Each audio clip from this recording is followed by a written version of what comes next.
ეგეთი ამ კრძალავი, რომელშიც არის 50 აქ რა წერია თეო მანდარაუგორ მაქსიმალური სიჩქარის შეზღუდვა. მაქსიმალური სიჩქარის შეზღუდვა შეიძლება ვერ დაიმახსოვრო. ეს ნიშნავს წითელი 50 თო და ნაკლებითი მოძრაობა. ანუ მითითებულით და ნაკლებითო. 70 იქნება 70-ით და ნაკლებითო. მაგრამ მეორე შემდეგში იქნება მოყურე ლურჯ ფერში 50. ხედავ რა განსხვავება?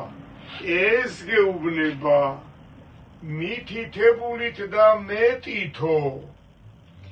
ესე იგი თვითონ სახელმწიფო დაინტერესებულია რომ ეს ტვირთები სწრაფად გადაზიდოს ერთი ადგილიდან მეორე ადგილამდე და თვითონ სახელმწიფო გეუბნება თუ კი გზა იძლევა საშუალებას რომ ჩქარა ამოძრავოს სახელმწიფომ ტრანსპორტი თვითონ სახელმწიფო არის დაინტერესებული რომ ჩქარა გამოძრავოს ჩვენ ყველა. ამიტომ ეს გეუბნება მითითებულით და მეტითო. ხო იცავდა სკოლაში ეს მეტობის ნიშანი? ხო მეტობის ნიშანი? ეს გეუბნება მითითებული და ნაკლებითო. ჩვენ კიდე შეხვდება მესამე 50 კვადრატში. ხედავ რა განსხვავება? 50 კვადრატში, მაგრამ უკვე ხედავ ლურჯი ფონია ესეც, იქ ლურჯ ფონზეა და ამას ქვია რეკომენდებული სიჩქარე.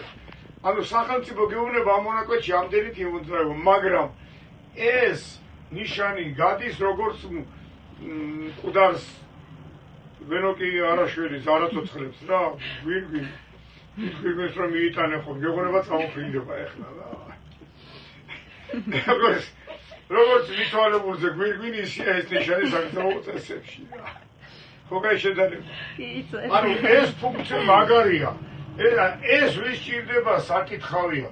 ამას არავინ არ ემორჩილება და აქ შენ შეგიძლია იმოძრავო 20 კილომეტრიდან 90-ის ჩათვლი. ეს ნიშანი არის რეკომენდებული. ამიტომ ეს ნიშანი ყოველთვის იგნორირებულია და ამ ნიშნის უკან დგას კამერა, ამ ნიშნის უკან დგას კამერა. ორივე ნიშანი ბჯის, როგორც გადავაჭარბე. გამიგე? ეგეთი ტერმინი დამახსოვრება ძნელია და ჯობია დავიმახსოვროთ რომ წითელი გეუბნება რაც წერია იმდენით იმოძრავე და დაბალი სიჩქარითო. ლურჯი გეუბნება რგვალად რაც წერია იმდენით და მეტით იმოძრავე.